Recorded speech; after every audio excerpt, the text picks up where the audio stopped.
स्वागत है दोस्तों आप सभी का आपके अपने YouTube चैनल आर के विथ एजुकेशन पर। दोस्तों आज हमारा जो बाल विकास और शिक्षा शास्त्र की जो हमारी टॉपिक वाइज प्रश्नोत्तरी चल रही थी उसका आज भाग 49वां है। इसमें हमने 30 प्रश्न इसके अंदर शामिल किए हैं और जो बुद्धि के सिद्धांतों से संबंधित रहने वाले हैं ये हमारा आज आखिरी भाग होगा। बुद्धि के सिद्धांतों से संबंधित हमने पिछले तीन भागों में बुद्धि के सिद्धांत से संबंधित लगभग 90 से 100 प्रश्न हमने इसके अंदर हल कर लिए हैं। यदि आप इन प्रश्नों की PDF चाहते हो तो आप हमारा जो टेलीग्राम चैनल है आर के विथ एजुकेशन उसको ज्वाइन जरूर कर लें। और अगर यूट्यूब चैनल पर पहली बार विजिट करें तो यूट्यूब चैनल को सब्सक्राइब करके नोटिफिकेशन के लिए बेल का आइकन जरूर प्रेस करें। ये जो सारे प्रश्न हैं पिछली परीक्षा में पूछे गए हैं तथा इनके जो आने की संभावनाएं रहती है। और अगर आप इन प्रश्नों को पार्ट वाइज देखना चाहते हो तो रीड साइकोलॉजी के नाम से हमने एक जो प्लेलिस्ट है वो बना रखी, तो आप वहाँ से एक बार इसको विजिट कर सकते हो। काफ़ी अच्छे प्रश्न हैं जो पिछली परीक्षा में पूछे गए प्रश्न हमने इसके अंदर लिए हैं। तो देख लेते हैं आज का पहला प्रश्न। तो पहला प्रश्न दे रखा है कि बुद्धि एक सीखने की क्षमता है का परिभाषित किया है, यानी कि परिभाषा किसने दी है। ऑप्शन 1 दे रखा है पियाजे, ऑप्शन 1 दे रखा है स्पीयरमैन, ऑप्शन 2 दे रखा है पियाजे, ऑप्शन 3 दे रखा है थॉर्नडाइक, ऑप्शन 4 दे रखा है गार्डनर, ऑप्शन 5 दे रखा है अनुत्तरित पर्सन। तो किसने बुद्धि एक सीखने की क्षमता बताया है। तो बुद्धि को सीखने की क्षमता जो बताया है वो किसने बताया है, वो बताया है थॉर्नडाइक ने। किसने बताया है, थॉर्नडाइक ने बुद्धि को क्या बताया है, सीखने की क्षमता बताया है। तो सही आंसर इसका हो जाएगा ऑप्शन नंबर सी आंसर इसका सही रहेगा। इसके अलावा जो बुद्धि को योग्यता किसने बताया है, तो बुद्धि को योग्यता बताने वाले फ्रीमैन है। कौन है, फ्रीमैन ने बुद्धि को क्या बताया है, योग्यता बताया है। इसके अलावा जो सीखना है वो किसने बताया है, बुद्धि को सीखने की क्षमता किसने बताया है, वो बताया एक तो थॉर्नडाइक, एक बताया है बंकिंघम और एक बताया है मैकडूगल। ये 3 मनोवैज्ञानिक ऐसे हैं जिन्होंने बुद्धि को सीखने की क्षमता बताया है। इसके अलावा बुद्धि को चिंतन किसने बताया, तो अल्बर्ट बिने ने बताया, एक स्पीयरमैन ने बताया, और एक बताया है टर्मन। इन्होंने बुद्धि को चिंतन बताया। इसके अलावा समायोजन के बुद्धि को समायोजन किसने कहा है, समायोजन कहा है बुद्धि को एक तो स्टर्न ने, एक कहा है क्रूज बर्ट और एक है काल्विन। ये 3 या 4 मनोवैज्ञानिक ऐसे हैं जिन्होंने बुद्धि को समायोजन की क्षमता कहा है। चिंतन बिने, स्पीयरमैन और टर्मन ने कहा है, सीखने की क्षमता कहा है थॉर्नडाइक, बंकिम और मैकडूगल ने। तो सही आंसर इसका हो जाएगा ऑप्शन नंबर सी इसका सही आंसर रहेगा। इसके बाद में अगला जो प्रश्न हमारा स्पीयरमैन के एस कारक का अर्थ क्या है, क्या अर्थ है। ऑप्शन 1 दे रखा है सामान्य कारक, ऑप्शन 2 दे रखा है विशिष्ट कारक, ऑप्शन 3 दे रखा है भावनात्मक कारक, ऑप्शन 4 दे रखा है सांस्कृतिक कारक और ऑप्शन 5 दे रखा है अनुत्तरित पर्सन। तो स्पीयरमैन के एस कारक का अर्थ क्या है, तो स्पीयरमैन ने द्वितत्व सिद्धांत दिया है बुद्धि का। स्पीयरमैन ने बुद्धि का कौन सा सिद्धांत दिया है, द्वितत्व सिद्धांत इन्होंने दिया है, द्वितत्व सिद्धांत। सभी सिद्धांतों की इसको नींव माना जाता है। सभी सिद्धांत, बुद्धि के जितने भी सिद्धांत हैं उन सिद्धांतों की इसे क्या माना जाता है, नींव माना जाता है। इसमें स्पीयरमैन ने 2 कारक बताए हैं। तो 2 कारक कौन कौन से हैं, तो 2 कारक हैं, एक तो जी कारक है और एक एस कारक है। तो इसमें एस कारक संबंधित पूछा है तो मैं एस कारक संबंधित आपको कुछ बातें बता देता हूँ। यह कुल बुद्धि का कितना प्रतिशत होता है, 5% होता है, 5% होता है। ये हमें वातावरण से अर्जित होता है, वातावरण से मिलता है, ये हमें वातावरण से मिलता है। और इसे अधिगम और प्रशिक्षण से क्या किया जा सकता है, बदला जा सकता है। ये संख्या में 1 से अधिक हो सकते हैं, और किसी भी विशेष क्षेत्र में पाई गई सफलता, जैसे हम किसी अच्छे एक विशेष फील्ड में अगर अच्छा प्राप्त करते हैं या सफलता मिलती है तो किस पर निर्भर करती है, वो एस कारक पर निर्भर करती है। तो ये एस कारक से संबंधित ये हमारे सामने बातें हो गई, इसको बोलते हैं विशिष्ट कारक। तो बी आंसर इसका सही हो जाएगा। और जो जी कारक है उसको बोलते हैं सामान्य कारक।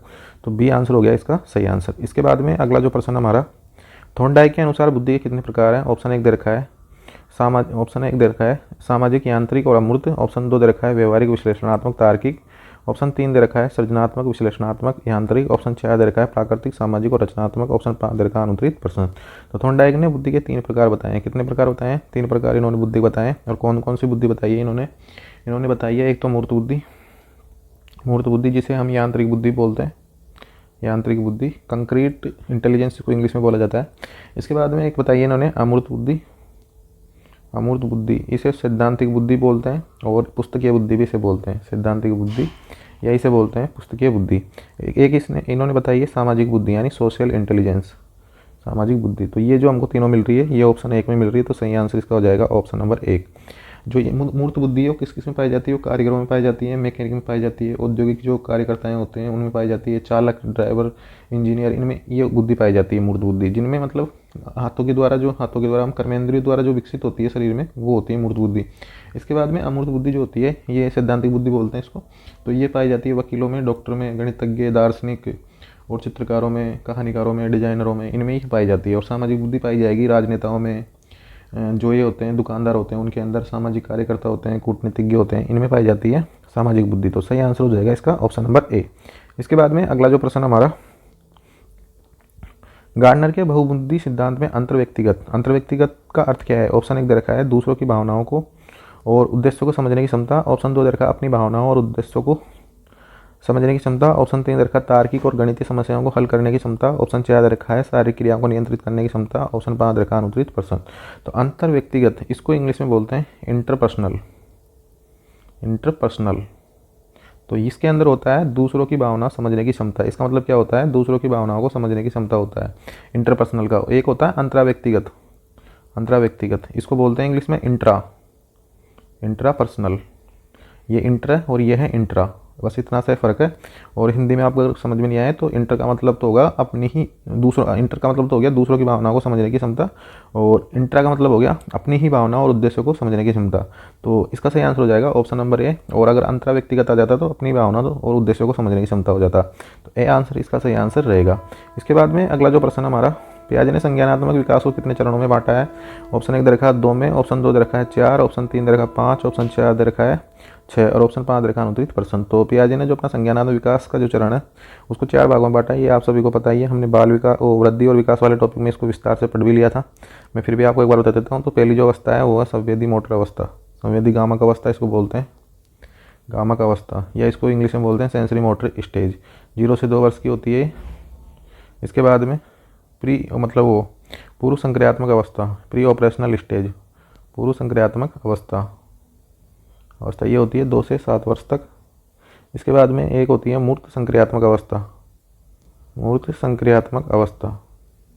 अवस्था ये होती है 7 से 11 वर्ष के मध्य में, 7 से 11 वर्ष।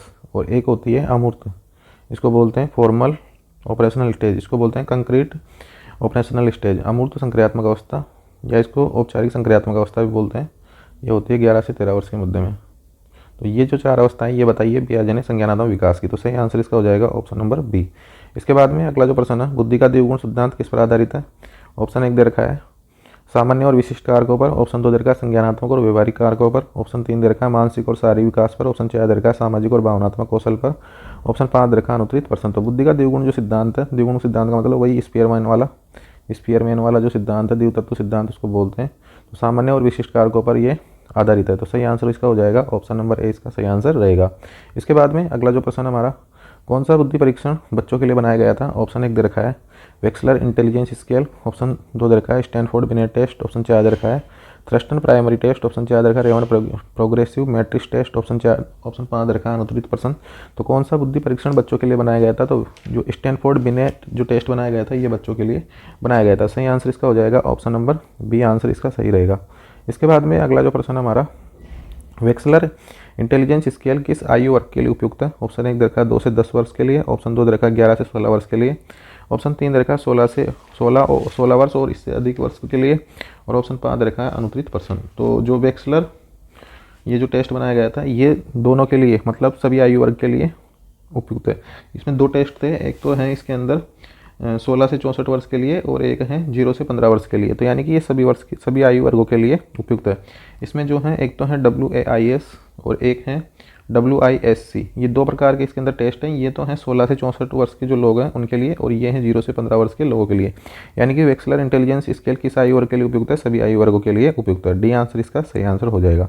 इसके बाद में अगला जो प्रश्न है, बुद्धि के त्रियात्मक सिद्धांत के किस भाग में रचनात्मकता का समावेश है? ऑप्शन 1 दे रखा है विश्लेषणात्मक, ऑप्शन 2 दे रखा है रचनात्मक, ऑप्शन 3 दे रखा है व्यवहारिक, ऑप्शन 4 दे रखा है सामाजिक, ऑप्शन 5 दे रखा है अनुत्तरित पर्सन। तो त्रियात्मक सिद्धांत, ट्रियाट्रिक जो थ्योरी है ये दी थी स्टर्नबर्ग ने सिद्धांत दिया था। तो और इसकी जो रचनात्मक भाग है उसमें रचनात्मकता का समावेश है। ऑप्शन नंबर बी इसका सही आंसर रहेगा।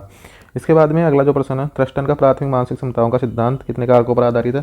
तो ये 7 कारकों पर आधारित है। ऑप्शन 1 देख लो, ऑप्शन देख लो पहले।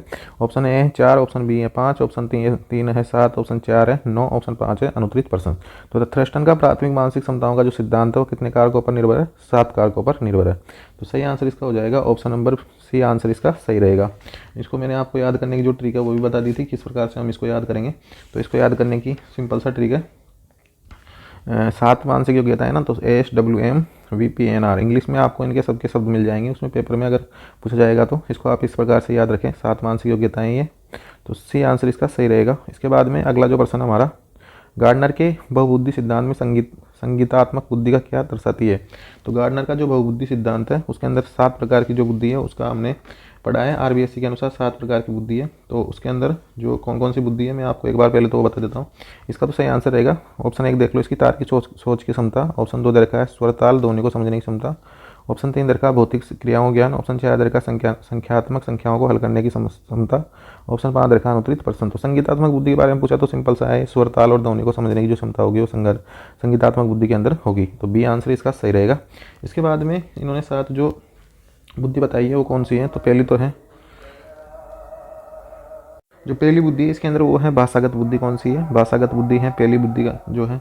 उसके बाद में तार्किक गणितीय बुद्धि है, तार्किक गणितीय बुद्धि, तो ये 2 बुद्धि ये हो गई। इसके बाद में अगली जो बुद्धि है वो है देशिक या स्थानिक बुद्धि, देशिक या स्थानिक बुद्धि इसको बोलते हैं, देशिक या स्थानिक बुद्धि।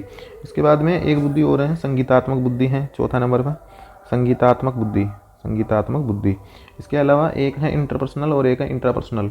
एक है इससे पहले है एक शारीरिक गतिक संवेदी, शारीरिक गतिक संवेदी, शारीरिक गतिक संवेदी बुद्धि है, संवेदी। और एक है फिर इंट्रापर्सनल, इंटरपर्सनल, और एक है इंट्रापर्सनल, पर्सनल, एक है इंट्रापर्सनल। तो ये 7 प्रकार की जो बुद्धि है ये बताइए हार्वर्ड गार्डनर ने। और इसके बाद में 2 बुद्धियाँ और, एक तो प्रकृतिवादी और एक है अस्तित्ववादी। ये दोनों जो बुद्धि हैं बाद में जोड़ी गई 2009 में रॉबर्ट स्लाविन के द्वारा, रॉबर्ट स्लाविन के द्वारा। तो अभी जो इस सिद्धांत में कुल बुद्धि के जो प्रकार हैं वो 9 प्रकार हैं, लेकिन RBSC में इसके 7 दे रखे हैं, हार्वर्ड गार्डनर के द्वारा 7 दिए गए हैं। तो इसको आपको 7 ही मानना है। और अगर पूछी जाए कौन सी बाद में जोड़ी गई तो एक तो प्रकृतिवादी और एक अस्तित्ववादी, 2 बुद्धि बाद में जोड़ी गई। तो सही आंसर इसका हो जाएगा ऑप्शन नंबर बी। इसके बाद में अगला जो प्रश्न है, गिलफोर्ड के बुद्धि मॉडल में कितने मानसिक कारकों का समावेश है। ऑप्शन 1 दे रखा है 150, ऑप्शन 2 दे रखा है 180, ऑप्शन 3 दे रखा है 120, ऑप्शन 4 दे रखा है 200, ऑप्शन 5 दे रखा है अनुत्तरित प्रश्न। तो बुद्धि का जो गिलफोर्ड का जो नया मतलब लेटेस्ट जो इसका मॉडल है, लेटेस्ट मॉडल, उसके अंदर मानसिक कारकों की जो समावेश है वो कितना है 180। तो पहले कितना था, ये पहले 546 था, यानी कि विषय वस्तु संक्रिया, विषय वस्तु और परिणाम, विषय वस्तु और उत्पाद मान सकते हो आप इसको। तो पहले तो ये 546 थे, 546, और जो अभी वर्तमान में है वो है 656, 656, 6, 5 और 6। तो इसको गुणा करते हैं तो अपन आते हैं 120, और अगर इसको गुणा करते हैं तो आते हैं 180। तो अभी जो वर्तमान में जो है वो है 180। तो सही आंसर इसका हो जाएगा ऑप्शन नंबर बी, इसका सही आंसर रहेगा। इसके बाद में अगला जो प्रश्न है 12वां, प्राकृतिक बुद्धि किस प्रकार की समस्याओं को हल करने में सहायक होती है। तो प्राकृतिक जो प्रकृतिवादी या प्राकृतिक बुद्धि, ये हार्वर्ड गार्डनर की है, हार्वर्ड गार्डनर वाले सिद्धांत से ही है प्राकृतिक बुद्धि। तो ऑप्शन नंबर 1 दे रखा है पर्यावरणीय समस्याओं को, ऑप्शन 2 दे रखा है तार्किक समस्याओं को, ऑप्शन 3 दे रखा है गणितीय समस्याओं को, ऑप्शन 4 दे रखा है सामाजिक समस्याओं को, ऑप्शन 5 दे रखा है अनुत्तरित प्रश्न। तो प्राकृतिक बुद्धि पर्यावरणीय समस्याओं को हल करने में सहायक होती है, तो ऑप्शन नंबर ए इसका सही आंसर रहेगा। इसके बाद में अगला जो प्रश्न है, पियाजे के अनुसार मूर्त संक्रियात्मक चरण किस आयु वर्ग में होता है। तो ऑप्शन 1 दे रखा है जन्म से 2 वर्ष, ऑप्शन 2 दे रखा है 2 से 7 वर्ष, ऑप्शन 3 दे रखा है 7 से 11 वर्ष, ऑप्शन 5 दे रखा है अनुत्तरित प्रश्न, ऑप्शन 5 दे रखा है अनुत्तरित प्रश्न। तो मूर्त संक्रियात्मक चरण जो होता है वो होता है 7 से 11 वर्ष का, ये होता है मूर्त संक्रियात्मक चरण। 2 से 7 का कौन सा होता है, ये होता है प्री ऑपरेशनल, यानी कि प्री ऑपरेशनल पूर्व संक्रियात्मक अवस्था इसको बोलते हैं, और ये होता है संवेदी मोटर अवस्था, यानी कि सेंसरी मोटर स्टेज। तो इसका जो सही आंसर रहेगा पूर्व संक्रियात्मक चरण होता है 7 से 11 वर्ष का। तो सी आंसर हो जाएगा इसका ऑप्शन नंबर सी, इसका सही आंसर रहेगा।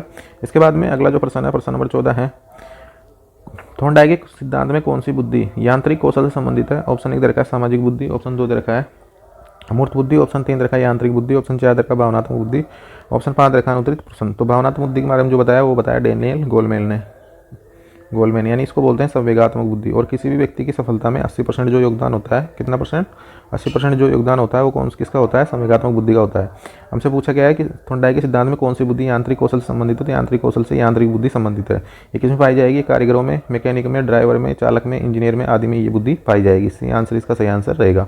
इसके बाद में अगला जो प्रश्न है, स्टर्नबर्ग के त्रियात्मक सिद्धांत में व्यवहारिक बुद्धि का क्या कार्य है। ऑप्शन 1 दे रखा है तार्किक समस्याओं का समाधान, ऑप्शन 2 दे रखा है दैनिक जीवन में समस्याओं का समाधान, ऑप्शन 3 दे रखा है नए विचार उत्पन्न करना, ऑप्शन 4 दे रखा है सांस्कृतिक कौशल विकसित करना, ऑप्शन 5 दे रखा है अनुत्तरित प्रश्न। तो स्टर्नबर्ग के त्रियात्मक जो सिद्धांत में व्यवहारिक बुद्धि का जो कार्य है वो है दैनिक जीवन में आई हुई समस्याओं का समाधान करना। तो बी आंसर इसका सही आंसर रहेगा। स्टर्नबर्ग ने जो सिद्धांत दिया है इसको बोलते हैं information processing theory, information processing theory इसको बोलते हैं, और इसको ट्राइआर्टिक थ्योरी बोलते हैं। त्रिचापीय सिद्धांत या त्रिपक्षीय सिद्धांत इसको बोलते हैं। त्रिचापीय, त्रिपक्षीय या इसे बोलते हैं त्रिरत्न सिद्धांत। त्रिरत्न सिद्धांत इसको बोला जाता है। 3 प्रकार की बुद्धियों का बुद्धि इसने बताई है इसमें भी। तो सही आंसर हो जाएगा इसका ऑप्शन नंबर बी, इसका सही आंसर रहेगा। इसके बाद में अगला प्रश्न है, बुद्धि के सामान्य कारक सिद्धांत का मुख्य योगदान किसने दिया है? ऑप्शन 1 दे रखा गार्डनर, ऑप्शन 2 दे रखा स्पीयरमैन, ऑप्शन 3 दे रखा पियाजे, ऑप्शन 4 दे रखा थॉर्नडाइक, ऑप्शन 5 दे रखा अनुत्तरित प्रश्न। तो बुद्धि के सामान्य कारक सिद्धांत का जो मुख्य योगदान दिया है वो किसने दिया है? स्पीयरमैन ने दिया है। सामान्य कारक को बोलते हैं जी। ये हमें कहाँ से प्राप्त होता है? ये हमें वंशानुगत प्राप्त होता है। वंशानुगत कुल बुद्धि का 95% भाग होता है। इसे मानसिक ऊर्जा की संज्ञा दी गई है। ये प्रश्न पूछा गया है, काफ़ी इंपॉर्टेंट है। मानसिक ऊर्जा की इसे संज्ञा दी गई है। और इसे हम जो है अधिगम और प्रशिक्षण से इसे हम बदल नहीं सकते। अधिगम और प्रशिक्षण से इसे बदला नहीं जा सकता। और पूरे जीवन में जो हमें सफलता व असफलता मिलती है, पूरे जीवन की सफलता या असफलता इसी पर निर्भर करती है। सफलता या असफलता इसी पर निर्भर करती है। और किसी विशेष क्षेत्र में पाई गई असफलता या सफलता किस पर निर्भर करेगी? विशेष क्षेत्र में, तो वो करेगी विशिष्ट कारक पर। तो सही आंसर इसका हो जाएगा ऑप्शन नंबर बी। इसके बाद में अगला जो प्रश्न है हमारा, गिलफोर्ड ने अपने सिद्धांत में तीन मुख्य आयामों का वर्णन किया है। ऑप्शन 1 दे रखा है सामग्री, ऑप्शन 2 दे रखा है संचालन, ऑप्शन 3 दे रखा है उत्पाद, ऑप्शन बी दे रखा है सांस्कृतिक, सामाजिक और तार्किक, ऑप्शन 3 दे रखा है यांत्रिक, अमूर्त और व्यवहारिक, ऑप्शन 4 दे रखा है संगीत, भाषा और गणित, ऑप्शन 5 दे रखा है अनुत्तरित प्रश्न। तो गिलफोर्ड ने 3 मुख्य आयाम बताए हैं। उसमें एक तो है संक्रिया है, दूसरा विषय वस्तु और तीसरा है उत्पाद। तो उत्पाद हो गया, और संचालन का मतलब हो गया संक्रिया, और सामग्री का मतलब हो गया विषय वस्तु। तो ऑप्शन नंबर ए इसका सही आंसर रहेगा। इसके बाद में अगला जो प्रश्न है, IQ की सामान्य सीमा कितनी होती है? ऑप्शन 1 दे रखा है 90 से 110, ऑप्शन 2 दे रखा है 80 से 100, ऑप्शन 3 दे रखा है 85 से 115, ऑप्शन 3 दे रखा है 100 से 120, ऑप्शन 5 दे रखा है अनुत्तरित प्रश्न। तो IQ की जो सामान्य सीमा होती है वो होगी 85 से 15, क्योंकि इनका औसत निकालेंगे तो लगभग 100 आ जाएगा। तो सी आंसर इसका सही रहेगा। ऑप्शन नंबर सी हो गया इसका सही आंसर। इसके बाद में अगला जो प्रश्न हमारा, स्पीयरमैन का जी कारक किस प्रकार की बुद्धि को दर्शाता है? ऑप्शन 1 दे रखा है भावनात्मक बुद्धि, ऑप्शन 2 दे रखा है सामान्य, ऑप्शन 3 दे रखा है विशिष्ट, ऑप्शन 4 दे रखा है सामाजिक, ऑप्शन 5 दे रखा है अनुत्तरित प्रश्न। तो स्पीयरमैन का जो जी कारक है वो किसको दर्शाता है? वो सामान्य बुद्धि को दर्शाता है। सही आंसर हो जाएगा इसका ऑप्शन नंबर बी, इसका सही आंसर रहेगा। इसके बाद में अगला जो प्रश्न हमारा, थ्रस्टन के अनुसार कौन सी प्राथमिक मानसिक क्षमता नहीं है? ऑप्शन 1 दे रखा है शब्द प्रवाह, ऑप्शन 2 दे रखा है संख्या क्षमता, ऑप्शन 3 दे रखा है कल्पनाशीलता, ऑप्शन 4 दे रखा है शारीरिक समन्वय, ऑप्शन 5 दे रखा है अनुत्तरित प्रश्न। तो मैंने आपको एक इसकी ट्रिक बताई थी, SWMVPNR। अब आप ये सोच रहे होंगे कि हमको इससे किससे पता चलेगा? इससे पता चल जाएगा आपको, क्योंकि पेपर आपका दोनों मीडियम में आएगा। तो इसका जो सही आंसर रहेगा वो रहेगा शारीरिक समन्वय। क्या रहेगा? शारीरिक समन्वय इसका सही आंसर रहेगा। तो डी आंसर इसका हो जाएगा सही आंसर। इसके बाद में अगला जो प्रश्न है, किस बुद्धि में सामाजिक और पारस्परिक कौशल को महत्व दिया गया है? ऑप्शन 1 दे रखा है बहुबुद्धि सिद्धांत, ऑप्शन 2 दे रखा है द्विकारक सिद्धांत, ऑप्शन 3 दे रखा है क्रियात्मक सिद्धांत, ऑप्शन 4 दे रखा है भावनात्मक बुद्धि सिद्धांत, ऑप्शन 5 दे रखा है अनुत्तरित प्रश्न। तो किस बुद्धि में सामाजिक और पारस्परिक कौशल को महत्व दिया गया है? तो सामाजिक और पारस्परिक कौशल को जो महत्व दिया गया है वो हार्वर्ड गार्डनर की जो बुद्धि है उसके अंदर दिया गया है। तो सही आंसर हो जाएगा इसका ऑप्शन नंबर ए। इसके बाद में अगला जो प्रश्न है, गार्डनर की अंतर व्यक्तिगत बुद्धि से क्या तात्पर्य है? ऑप्शन 1 दे रखा है आत्म जागरूकता, ऑप्शन 2 दे रखा है दूसरों के साथ बेहतर संबंध स्थापित करना, ऑप्शन 3 दे रखा है तार्किक समस्याओं को हल करना, ऑप्शन 4 दे रखा है भावनात्मक स्थिरता, ऑप्शन 5 दे रखा है अनुत्तरित प्रश्न।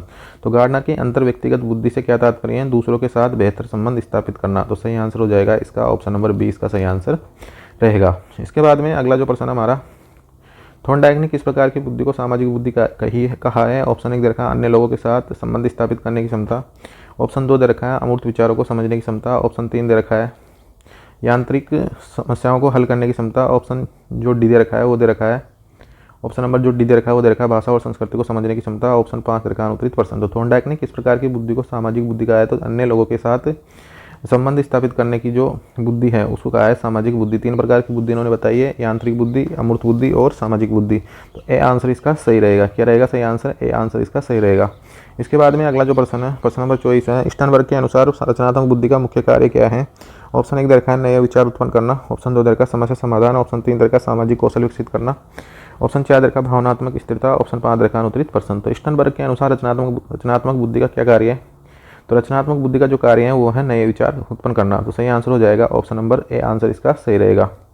ऑप्शन नंबर सही ए आंसर हो जाएगा इसका। इसके बाद में अगला जो प्रश्न है, गार्डनर के बहुबुद्धि सिद्धांत में शारीरिक काइनेस्थेटिक बुद्धि का क्या अर्थ है? ऑप्शन 1 दे रखा है शरीर के अंगों का समन्वय, ऑप्शन 2 दे रखा है तार्किक समस्याओं का समाधान, ऑप्शन 3 दे रखा है सांस्कृतिक जानकारी का ज्ञान, ऑप्शन 5 दे रखा है अनुत्तरित पर्सन, ऑप्शन 4 दे रखा है सामाजिक कौशल का विकास और ऑप्शन 5 दे रखा है अनुत्तरित पर्सन। तो गार्डनर के बहुबुद्धि सिद्धांत में शारीरिक काइनेस्थेटिक बुद्धि का जो अर्थ है वो है शरीर के अंगों का समन्वय। ऑप्शन 1 दे रखा है इसका ऑप्शन 1 सही आंसर रहेगा और ये पाई जाएगी धावकों में, धावक मतलब दौड़ने वालों में, नर्तकों में और अभिनेताओं में, अभिनेत्रियों में, gymnastic, surgeon, doctor, pilot, air force में जो होते हैं उनमें ये पाई जाती है शरीर काइनेस्थेटिक बुद्धि। तो ये आंसर इसका सही रहेगा। इसके बाद में अगला जो प्रश्न है, गिलफोर्ड के अनुसार सृजनात्मकता किस प्रकार की सोच से जुड़ी हुई है? ऑप्शन 1 दे रखा है अभिसारी सोच, ऑप्शन 2 दे रखा है प्रसारात्मक सोच, ऑप्शन 3 दे रखा है विश्लेषणात्मक सोच, ऑप्शन 3 दे रखा है यांत्रिक सोच, ऑप्शन 5 दे रखा है अनुत्तरित पर्सन। तो गिलफोर्ड के अनुसार सृजनात्मकता का जो गुण पाया जाता है वो प्रसारात्मक सोच में पाया जाता है, यानी कि अपसारी जो चिंतन होता है ना, अपसारी,